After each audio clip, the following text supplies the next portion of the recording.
how to buy options on Robinhood. Hello everybody, welcome back to my channel. This is me, Pippin Business, and today I'll guide you on how you can select or buy options on Robinhood.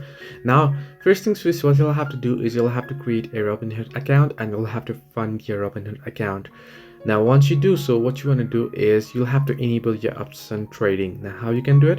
The sign up application that you'll go through also includes a couple of questions about option trading and what level of permissions you will prefer. If your financial status isn't strong enough, you may be accessed as to high risk for making losses. That means the app will wait until you have made several trades before approving you for the option trading. Once you are capable of being approved for option trading, you can enable that function by adjusting app's account settings under the Investing Labs tab.